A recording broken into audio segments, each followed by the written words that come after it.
tell you what, sometimes being an adult is very much less than fun, especially when it comes to money. Right? Anybody hate money? Anybody love money? Anybody have an unhealthy? No, I'm just kidding. I'm not going to make you call out whether or not you have an unhealthy love for money. Hey, my name is Dave Shephard. I am the operations pastor here at Thrive, and I learned as of this morning I'm also a CPA, which is awesome because that means I'm about to make a lot more money than I do now, which is great. No, I'm just kidding. But let me just tell you something. We've been in, this is our third week of straight out of cash, and I don't know about you guys, but I have at multiple points in my life been straight out of cash. Some of you can relate. I know the college students here in the front are like, this is my life, right? This is me. I am out of cash daily, and that's cool.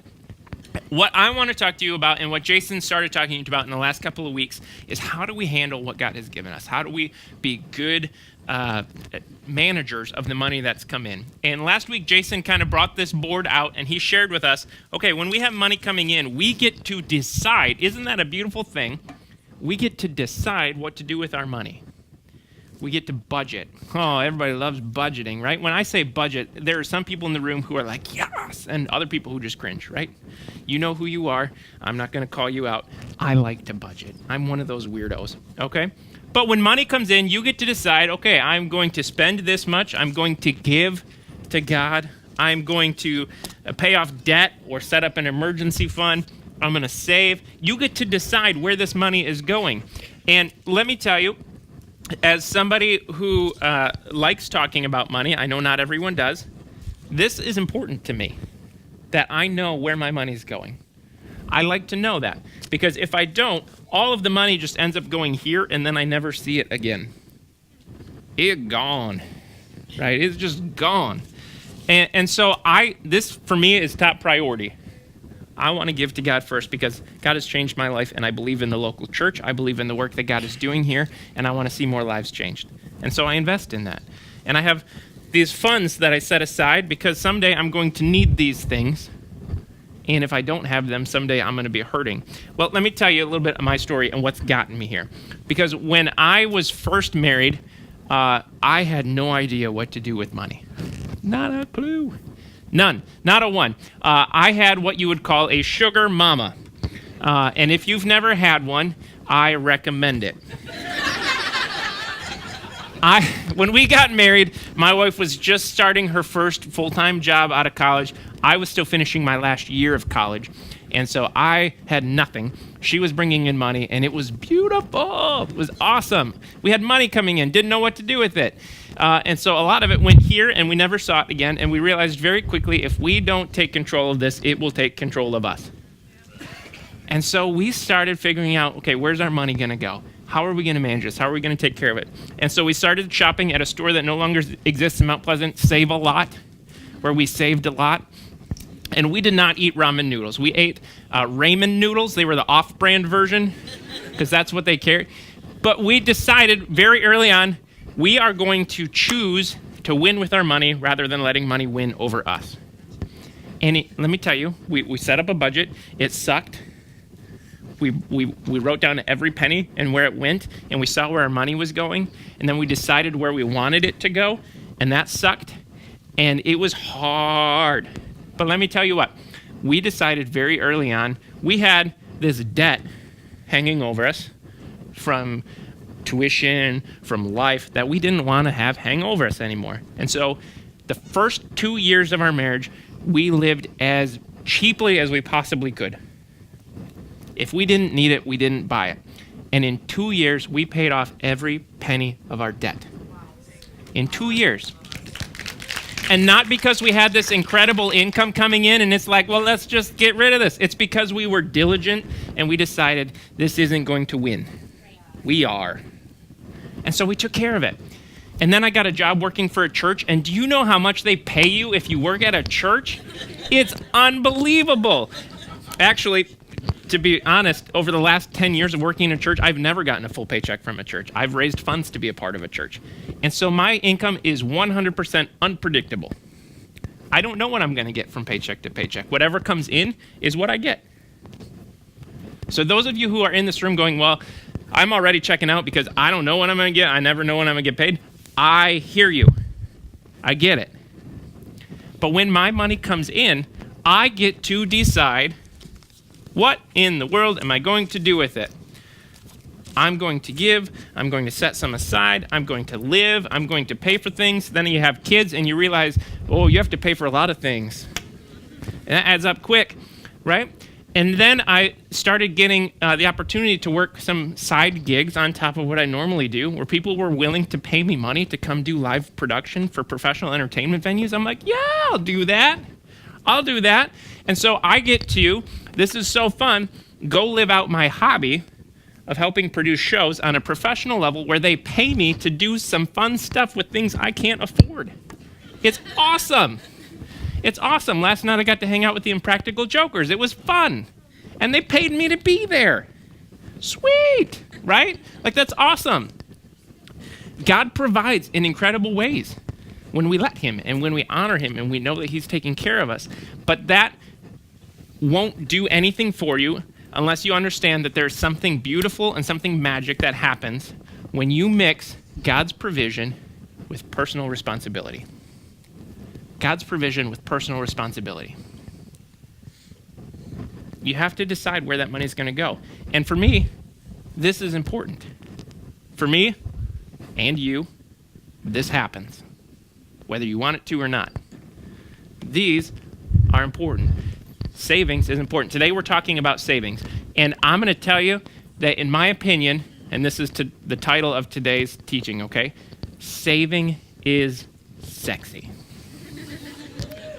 That's right. That's right. I'm going to tell you up front, it is. Because when you have money set aside for things like emergencies and things like your future, there is a certain level of ability to go, because you're not worried about what's coming in. Am I going to be able to pay this? Can I afford this? Because you know at the end of the day, if you have to fall back on it, you've got it. It's okay. You're going to be all right. But there's a problem. There's a problem. And the problem is really pointed out well in these. In the American culture, 57% of people have less than $1,000 in savings. That's just what it is. Which means that 57% of people would not know what to do or would not have enough to cover a $500 unexpected expense. And let me tell you, they happen. They happen. Your car breaks down. Your washer dies. Different things happen, and you have to be able to cover these things and take care of that. 78% of people, this one kills me, live paycheck to paycheck, where if that paycheck doesn't come in, you are out of luck. You got nothing. You're living paycheck to paycheck. That means 3 out of every 4. Let's count by 4s, okay? 1, 2, 3. I'm just kidding. We're not going to do that across the room. But 3 out of 4 in this room just are living paycheck to paycheck. You've got no ability to breathe if something happens. I'm just going to set that there. You got no ability to breathe. Now, I want to talk about this from an angle where Jason left off last week. If you missed it, go back and watch it because it was just incredible last week. But look at this verse. This comes from the book of Proverbs. It's a book all about wisdom. Chapter 6. It says, "You lazy fool," starting with the throat punch, right? Just like, pay attention to this because you are terrible is pretty much what it's saying. No, that's not it. But "You lazy fool, look at an ant. Watch it closely. Let it teach you a thing or two. Nobody has to tell it what to do. All summer it stores up food. At harvest it stockpiles provisions." That means when there are resources in front of it, it knows enough to go, I'm going to need some of these later. I don't need it all now. I'll take what I need now, and I will save some for later when I do need it. Ants are painfully insignificant. You don't walk around in the summer going, well, I hope I don't step on an ant today and do one of these. We just got back from a trip to Disney, and we were at Animal Kingdom. There's no ride dedicated to ants. I looked. I didn't look, but it doesn't exist. Ants are really insignificant, but they are so much smarter than us sometimes because they know instinctively, I need to take care of what's been given to me. I got to take care of it because someday I'm going to need that. When we do not do that, what happens is poverty creeps in and it takes over, and money takes over until it controls us rather than us controlling it. Money controls us more than we control it if we're not careful. And when I talk to people about savings, I want you to just know this up front, and I believe this to the core of my being. Your level of income is irrelevant. People who make a lot of money stink at saving. People who make very little money stink at saving. People are just terrible at it. It's just not part of our nature. Our nature is to go, well, Black Friday is coming up, so I'm just going to spend everything and go get the deals. Well, except that you're still spending money that you don't have. So what are we doing? Why don't we take control of that? And I'll acknowledge people in this room, if you are just struggling to get by, and the idea of savings is a joke because you don't even know if you have enough to buy the ramen noodles. I've been there. I get it. But when you take what comes in, whether it be $1 or $10 or $1,000 or $10,000, I don't care what it is, and you decide to minimize this so that you can maximize these, something happens. Something happens. Because we worry about not having enough to make it today, but the reality is God is providing for us already for tomorrow if we're responsible with what he's given us now. Shorten that down. God is already providing for tomorrow. He already is. You don't have to worry about that. If you've got the funds now coming in, if you have income, you have some provision for tomorrow already. You already do. Some of us in this room are savers, some of us are spenders. I work with a lot of couples in premarital counseling. Usually there's a spender and a saver. When there's two spenders, it's dangerous. When there's two savers, it can be just as dangerous. My wife and I complement each other well. I am a natural saver. I will save anything and everything possible. My wife, not the same. She likes to spend, but I love my wife and I love her heart because the primary thing my wife wants to spend money on is blessing people and honoring God. I love that. But we have to complement each other. We have to decide, what are we going to save? What are we going to spend? How are we going to do that? It takes diligence. It takes commitment to do that. It takes an understanding of what's coming in and what's going out. And it's hard work. It's hard work. Some of you in this room aren't in a place where you're like, I don't know that I believe the Bible's true. I don't know that I believe Jesus is true. Let me tell you this. Jesus talked about money a lot. The Bible talks about money a lot. Whether you believe it's true or not, this is just good wisdom. I believe it's true. I believe that Jesus came to give you life and to give you freedom. And one of those areas he wants to give you life and freedom in is with your money. Because it will control you if you don't control it. Minimize these so that you can pay off debt. You can set up emergency funds, you can set up savings, you can give to God, you can take care of all of these different things. Now, this book that we've been basing things out of is called I Was Broke, Now I'm Not.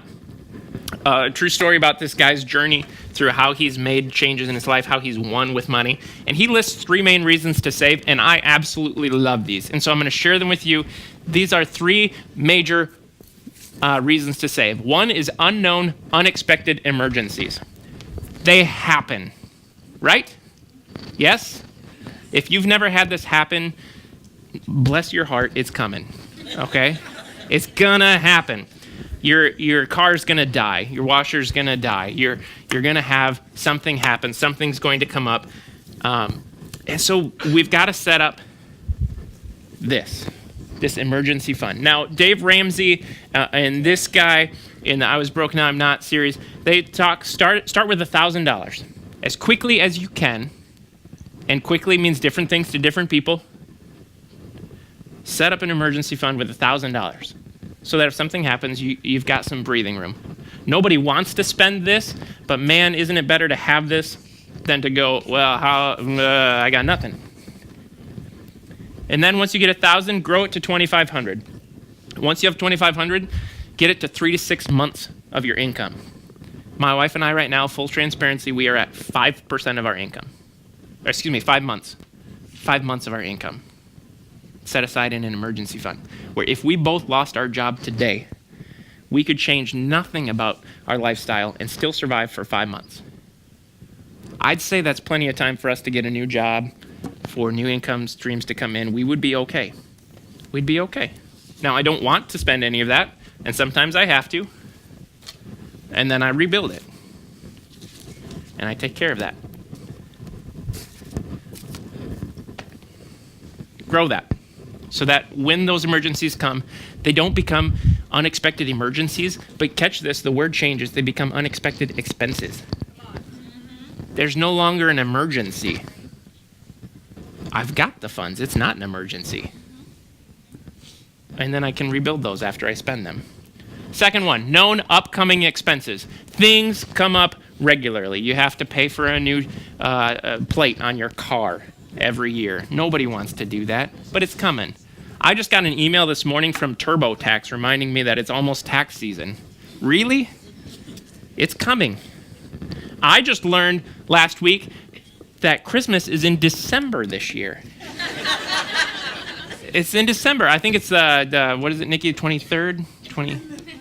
25th this year? Christmas is on the 25th.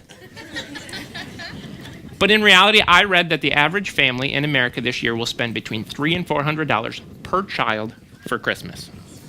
Some of you are like, well, I spend more than that. Some of you are like, ha, I don't have that.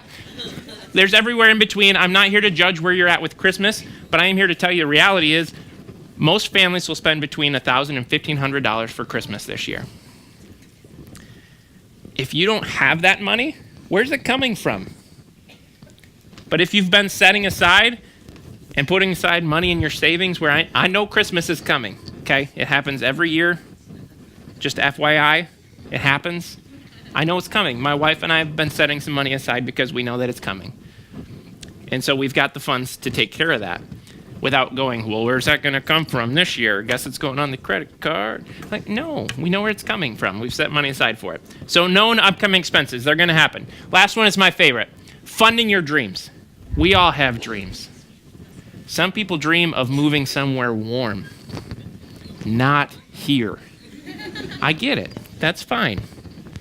Some people have a dream for a new snowmobile to be here and to have fun here. That's fine. That's great. That's right. Our tech people are rejoicing over that one.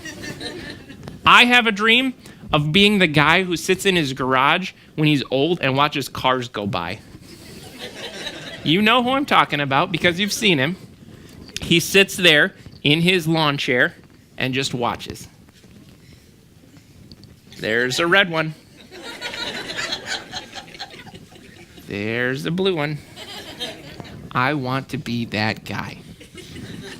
Also known as I want to retire someday. Someday I don't want to have to work. I like that idea. And so what I do with my money is I give to God. I set up some funds. I save. And I live. But I need to know that those are there so that I can live my dream out. Someday I can. So as a guy who likes to save, a guy who's worked on this for the last 11 years of his marriage relationship, who has grown and learned some things and has studied some different things, let me give you some tips on how to save. First off, remember that your money is a gift from God. That is essential. When I look at my income when it comes in, I stop truthfully and I thank God because I would have nothing. And I thank God that I can pay my bills. And I thank God that I can feed my kids. I believe that God has given us resources. He has promised in his word, he has promised and he has shown himself time and time again that God will provide for your needs. He cares about you. And he's going to provide for you. So I thank God, first and foremost. Second, starting small is okay.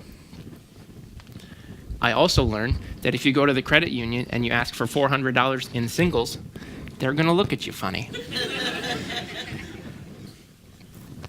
They're not there to judge, but also they judged.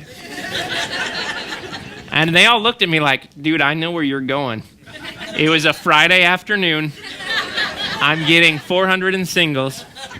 And there were at least 5 or 6 tellers there who all stopped and watched as I got my singles. And I could see in their eyes, they're like, dude, I know where you're going. And I was like, I don't think you do. I'm going to church on Sunday. But if all you can save when your paycheck comes in is $1, do it. Do it. If you can save $2, do it. If you can save $100, do it. If you can save $1,000, I want to be your friend. And we're going to go places together. And you're going to foot the bill. Whatever it is that you can save, do it. And try to increase that all the time. Save paycheck to paycheck. If you can save paycheck to paycheck, make a plan for that rather than focus on living paycheck to paycheck, ooh, that's a game changer. It's a game changer. When money comes in, I'm going to set it aside immediately. And I do. I set it aside immediately because someday I'm going to need that money. I know it's going to happen. And so I set some aside every time I get paid. Picking up extra work can be healthy. But all income has an expense. All income has an expense. When I pick up extra gigs, when I go over to the casino and they pay me to do live shows, first of all, I know that I'm one of very few people who walk out of that building making money every time. That's awesome. But I also know that that means there's another night I'm not with my family. There's a night I have to miss out on whatever they're doing. So that's an expense to me. But I balance that with, I also need to feed them. And so there's a balance. There's a healthy balance between there. Don't let one consume the other. Find that balance in the middle. And Andy Stanley said this so beautifully, I will never forget this. I want is better than I owe. There are a lot of things that I want, and I will never own them, and I'm okay with that. Because I also don't want credit card debt, and I don't want Uncle Sam knocking on my door. I want to be in control. When I've got debt hanging over me, I am not in control. Someone else is. So you have to decide, what do you want to do? How you want to do that?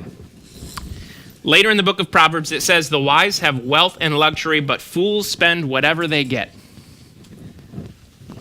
Throat punch number 2.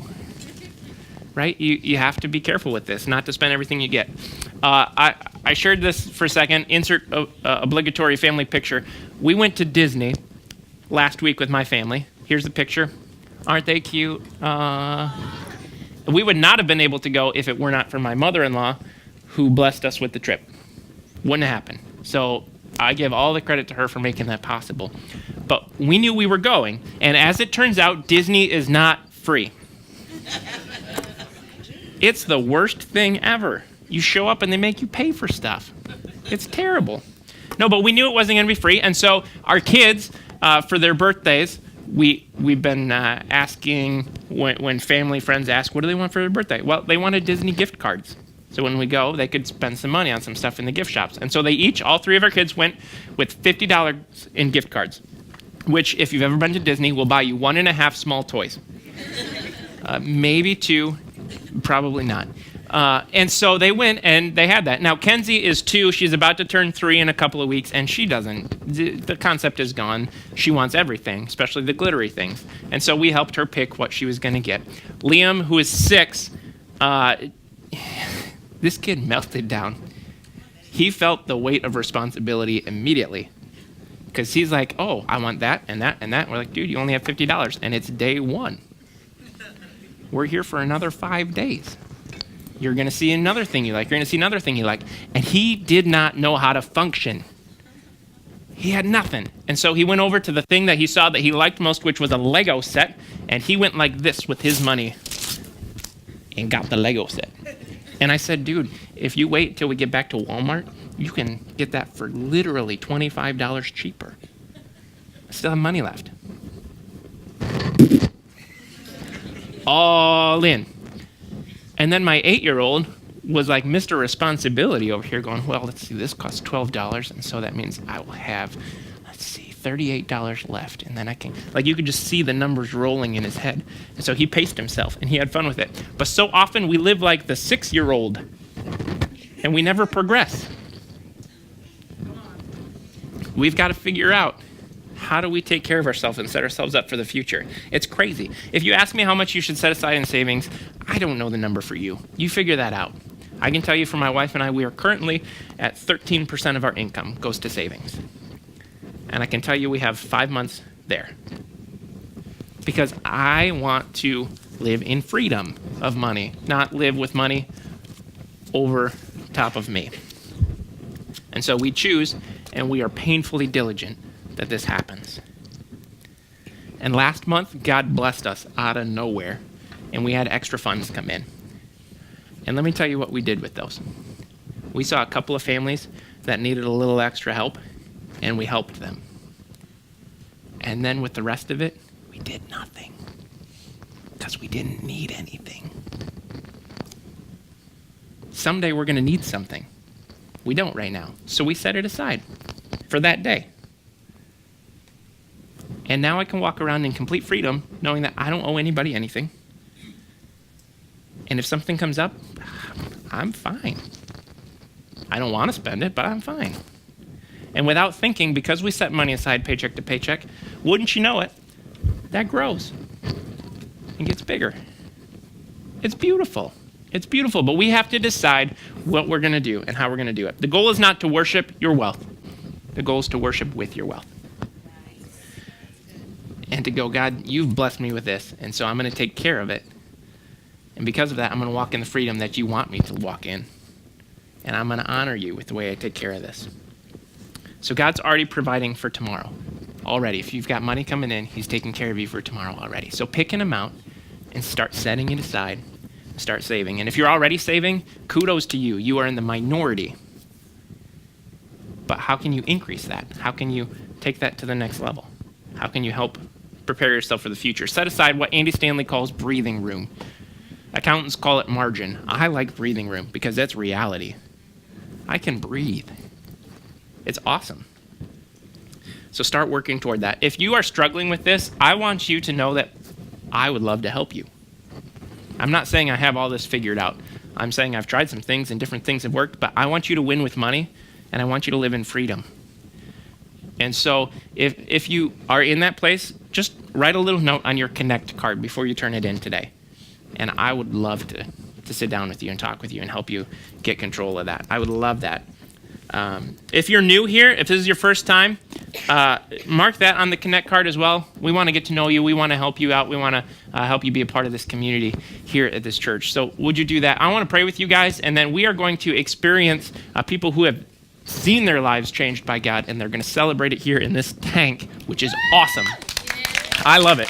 We exist as a church to see lives changed. And so we're going to celebrate that this morning. And if you are with me and you want to see your life changed in your resources, in your money, let's pray about that together. So let me pray with you guys. God, thank you for this morning. And I thank you for the gift that you've given us of resources. And whether we have income now or we're going to it someday, Lord, I pray that you would help us to be wise with it. Because you are for us, you're not against us, you're providing for us now so that we can take care of ourselves in the future. We can bless others, we can use that to grow your kingdom, and so I pray that we're wise stewards with the gifts you've given us. Lord, continue to bless us, continue to bless this church, and I pray that we walk in freedom, we walk away from the weight of just financial burdens, and we walk toward freedom because that's the way you've wired us, that's the way you want us to live. So help us to be wise with that, Lord. We pray in Jesus' name. Amen.